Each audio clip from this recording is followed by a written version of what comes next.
What are some ways to prevent diabetes? The best way to prevent diabetes is fairly straightforward, but also difficult for most people to do, which is to eat well and be physically active and control weight.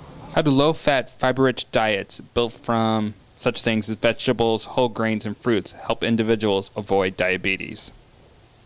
Whole grain and low-fat diets are helpful in a few ways. First, low-fat diets are helpful because they tend to be lower in calories than diets that are higher in fat.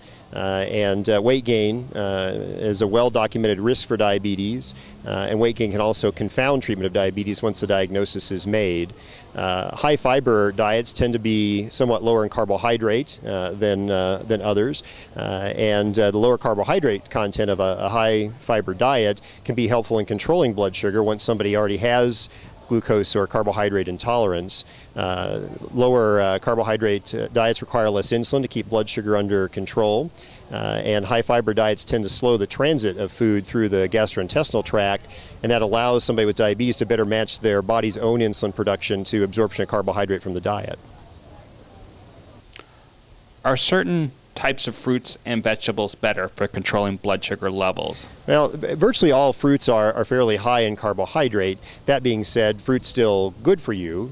For example, it's an excellent source of ascorbic acid, vitamin C, and people with diabetes should eat fruit. They just need to eat it in moderation, or if they're taking insulin, eat fruit at a time that they're administering mealtime insulin. Some vegetables, however, are clearly better than others. For example, vegetables that are low in carbohydrate content, such as broccoli, are clearly superior to an essentially all-starch vegetable such as a potato. In addition to changing one's diet, what other lifestyle changes can those with diabetes make to improve their health? The second major component of lifestyle change is regular aerobic activity or exercise. This has been demonstrated to be beneficial to patients who are at risk for diabetes and for the management of patients who have established diabetes. That being said, I think sometimes patients have a misconception that they have to be training hard in order to benefit from exercise, and really relatively modest or moderate activity is beneficial. For example, if somebody walks for exercise 2 to 2.5 hours a week, they're still burning significant calories, and that can be a benefit to their blood sugar, their blood pressure, and their cholesterol.